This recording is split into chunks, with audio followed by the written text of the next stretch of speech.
Hello everyone. It's my pleasure to introduce Christina. Christina is the founder of Zeptagram, and this is a very interesting project on Telos. I am very excited to meet Christina. Christina, tell us about Zeptagram. We want to hear everything about it. Well, thank you very much for having me here. Zeptagram is a trading platform for music rights on the blockchain. So we do crowdfund, we trade music and distribute royalties on the blockchain.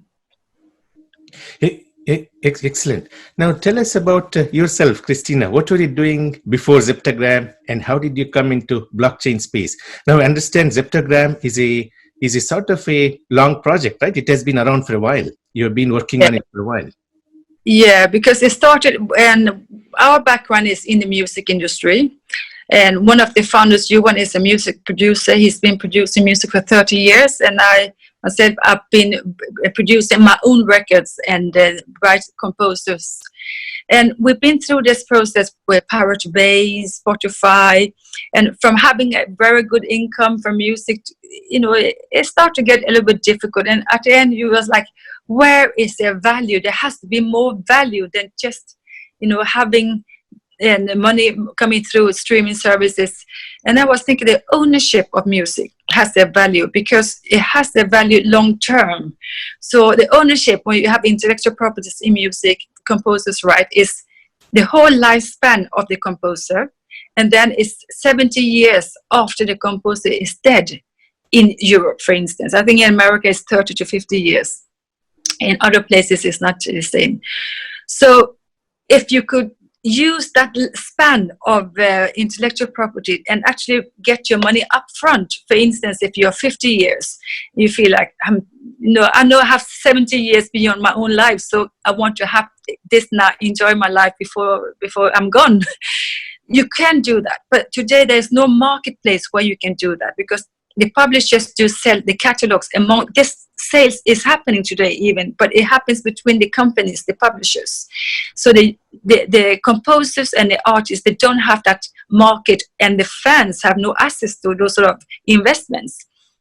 So we did contact all the auction house in Stockholm and asked them, do you want to auction out our song? Because they had just auctioned out a lot of tickets when the ABBA concerts. It was an ABBA fan who had this auction where they had tickets, mugs, a lot of things that was really not interesting. And it was such a huge success. And they were selling it, and it was like in all papers around the world. And I was like, wow, that is nothing. It has no value.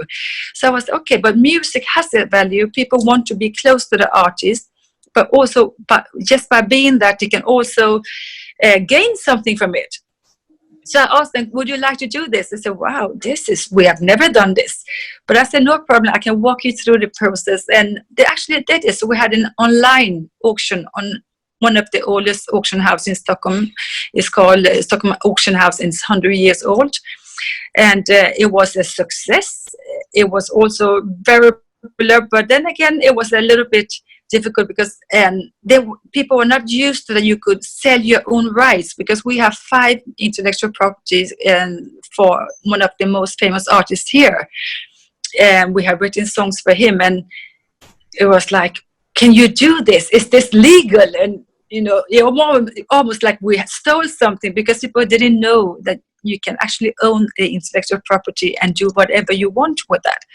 So we got a lot of publicity, but also I got a little bit angry that people thought I was, stealing, when actually I was selling my own things.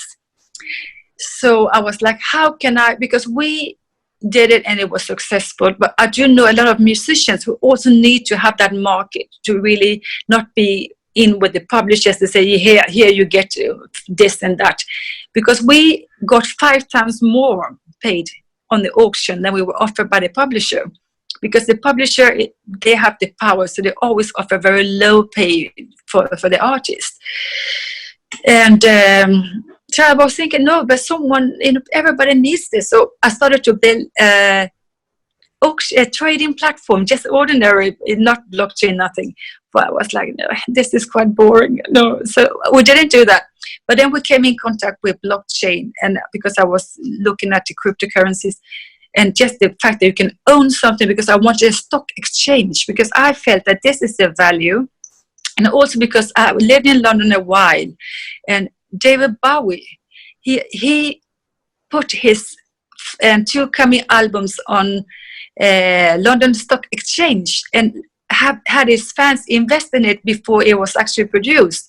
So I always had that in mind. I think that's a good idea. I think that's something people should do, because music has such a long lifespan, and the value of it is actually more consistent than maybe a new built house that will have a lot of problems and roof and all that.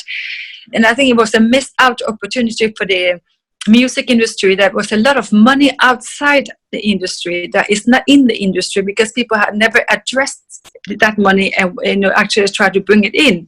That's one of the reasons, because in the long run, I can see it's more safe for a pension fund to invest in music. And even if you have your own pensions to invest in music or artists you like, then maybe a war machine or anything like that. So yes, I see a great potential with that. So we started with doing this, and then we were approached in Europe, they were starting to get interested in blockchain, and they were looking for 10 business ideas that they could combine with blockchain. And they got 100 replies, and they chose 10 teams, and we were one of them. So we were then in London, Amsterdam, and Berlin, and met the blockchain community of Europe. And then we spent a month in Zurich, where we were, doing work on this idea and combining it with blockchain. And then we met Richard Olson, which is the owner of Liquor Exchange. And he loved the idea and said, this is the perfect match for blockchain. So he offered to build our first MVP for free, which he did. And we presented this for UBS Future team, and they said, this is something that is going to be the future thing, because intellectual properties are going to be, because we are talking music now, but we actually think intellectual properties in general. So this is 2016, and 17 we built our MVP, 18 we built it on Ethereum, and then 2019 we were ready with our white paper and got funds, because living in Sweden, that's one of the problems with blockchain, because people always confuse it with Bitcoin. And Bitcoin, they will ask you, are you a criminal? So it was difficult to get trust and get funding for that. But Gothenburg University went in as a shareholder 2019, so they are now. And I met Sukesh, one of your founders, Telos, and he introduced me to Telos Foundation, and he said that you were actually you consume less energy than Ethereum and Bitcoin blockchain. And I liked that. And also you were faster. And I said, why not? Let's try it. And they were young, and I know one thing about young, hungry people, they are always fun to work with. And I wasn't wrong, they are. Excellent. So what's the current status of Zeptagram? So how many people you have in your team, and what products are already available now? So on our team, we have Johan Forsman, who is one of the founders. We have Sukesh Telda, who is a shareholder. And then we have GU Ventures, who are also shareholders. And then we have BP Entertainment is a publishing company, in fact, actually, that is now a shareholder of Zeptagram, because we want to have the access to the music industry from that part. And we have a board that is working with Richard Riddell, and we have Andreas Albertsson and Emanuel Andersson. All of them are very engaged, even though they're board members, because everybody really feels it's a fun project. So what we have now, we have just launched. We've gone through our baby sicknesses, we know small glitches and then things like that. We changed our KYC, because KYC is something that is a little bit difficult normal people are not used to that. They don't like that. And actually people from the crypto industry don't like it either, because you have to say who you are.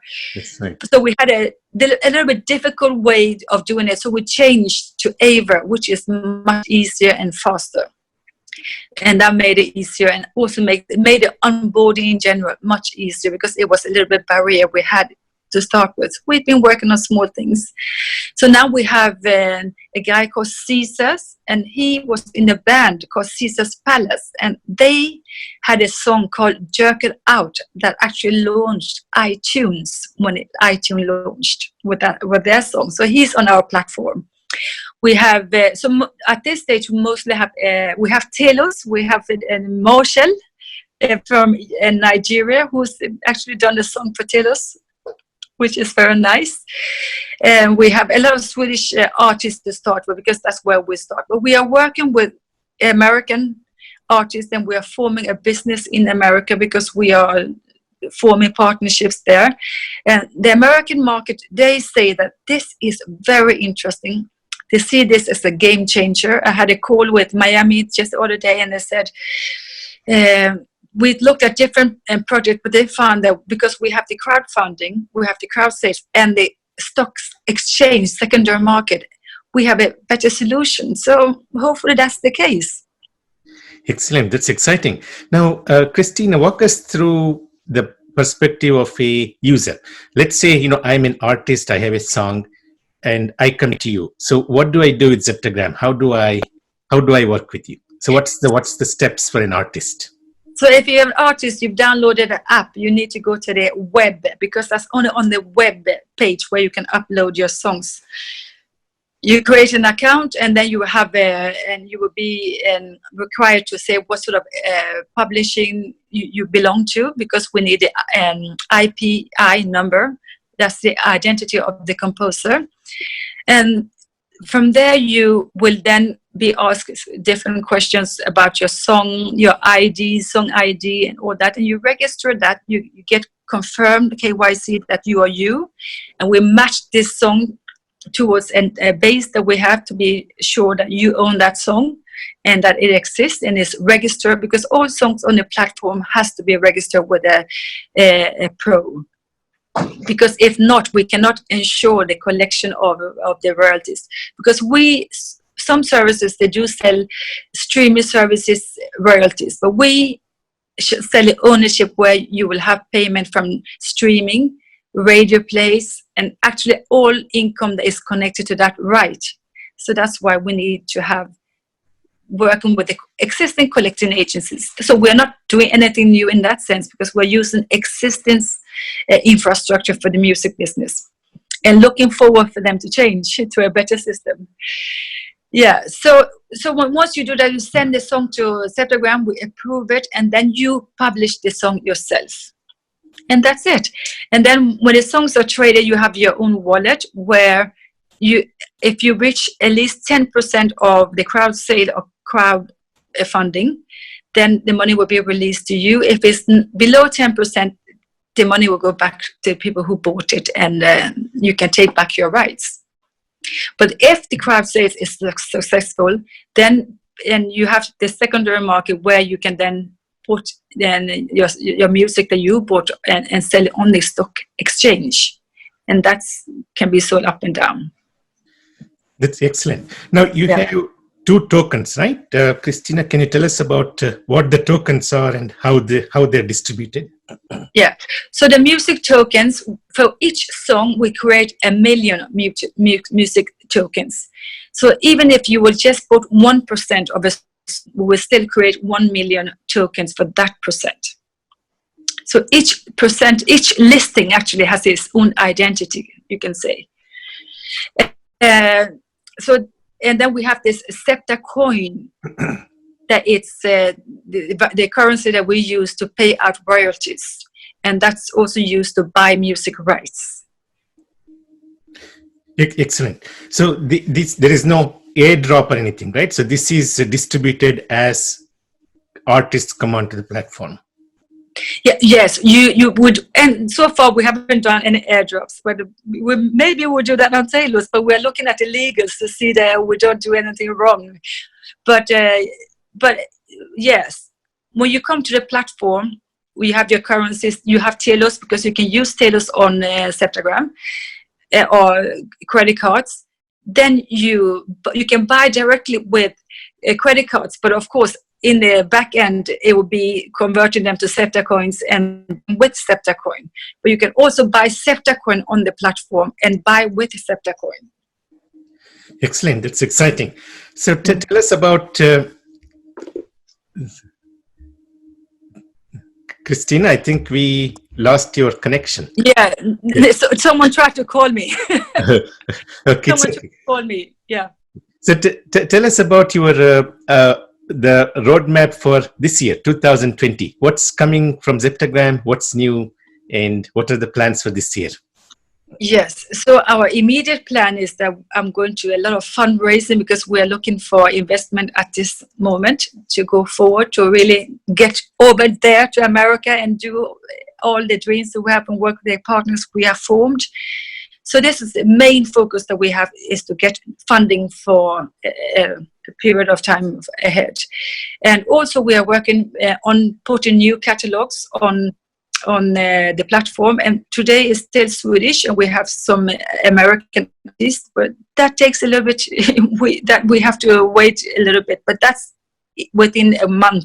Then we will have people from America, and hopefully, actually, because I think my dream, because you do a platform, you do a business, but you never know how it will live its life. But when I've been on Telegram, I can see that there is an interest from Africa, from Venezuela, from Latin America, that people would just like to put their music on, because with Zeptagram you have a platform where you can work with your local market, but you can also work with the international market. So it's a tool. It depends on how you want to work with it. And on Zeptagram we also have this that you can share on social media, that you have this sales or crowd sales. So you have it's a tool for you to market your music to a small audience or to the big world. It depends on what sort of where you are and what you want. So we are happy to have people who are young and looking for people to support them. I think you have those people in many countries. So hopefully we will help the publishers to detect new artists on Zeptagram. But then looking forward, yes, and that's what we're going to do. But we are forming a company in America.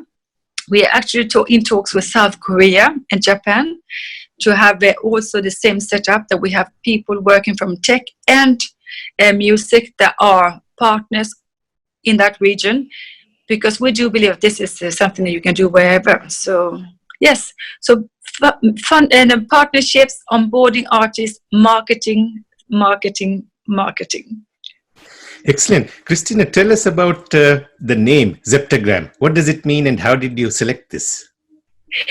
Zeptagram is because Johan and I, we love history. So the ancients had something called alchemy, and Zeptagram means from lead to gold, because they tried to make gold out of lead. So this is what Zeptagram means. Excellent. That's a very, very interesting name. Yeah.